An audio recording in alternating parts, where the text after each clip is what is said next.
I still remember the exact moment when everything changed.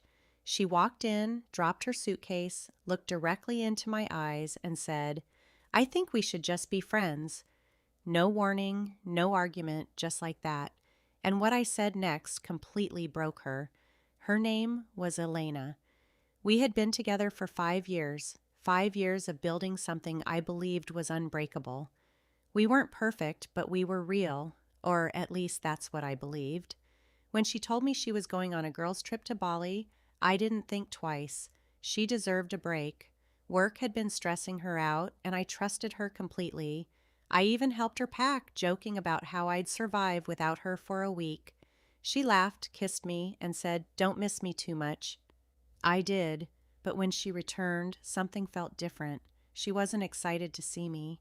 No running hug, no stories about the trip, just distance. Cold, quiet distance.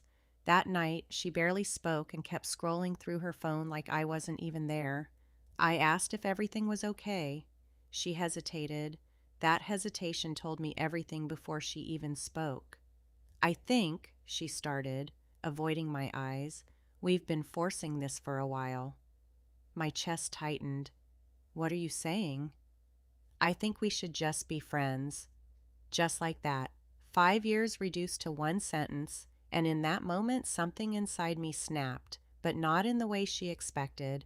I didn't beg, I didn't argue, I didn't ask who it was, because deep down, I already knew. Trips don't change people, they reveal them. I took a slow breath, looked at her, and calmly said, "Okay." She blinked. "Okay?" "Yeah." I nodded. "If that's what you want, we can just be friends." For a moment she looked confused, as if she had expected a fight, tears, or something emotional, but I gave her nothing except acceptance.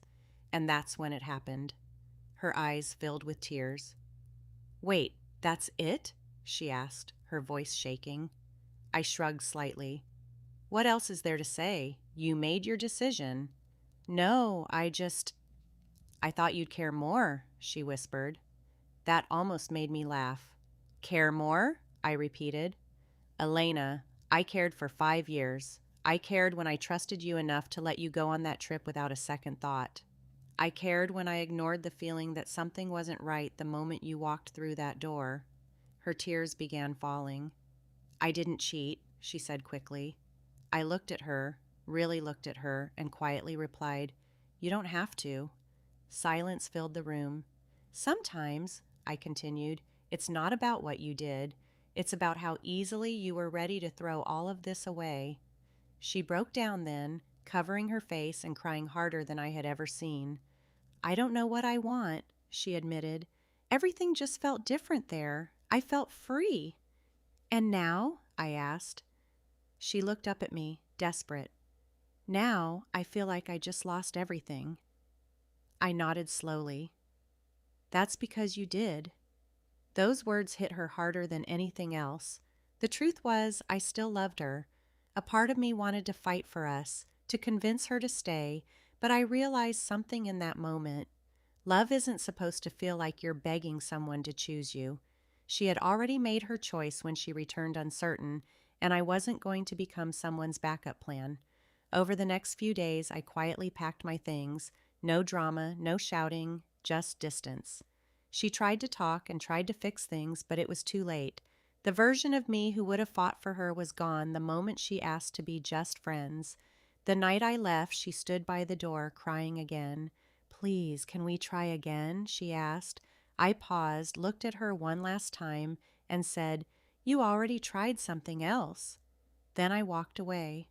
A week later, I heard from a mutual friend that she wasn't doing well, that she kept saying she had made a mistake. Maybe she had, but some mistakes don't come with second chances. And sometimes the strongest revenge isn't hurting someone back. It's showing them exactly what they lost by never coming back. Before you go, if you enjoyed this story, don't forget to like the video and subscribe to the channel. It really helps me grow and bring you more powerful, emotional, and real-life stories like this. Turn on the notification bell so you never miss an upload. And tell me in the comments, What would you have done in this situation? Thanks for watching, and I'll see you in the next story.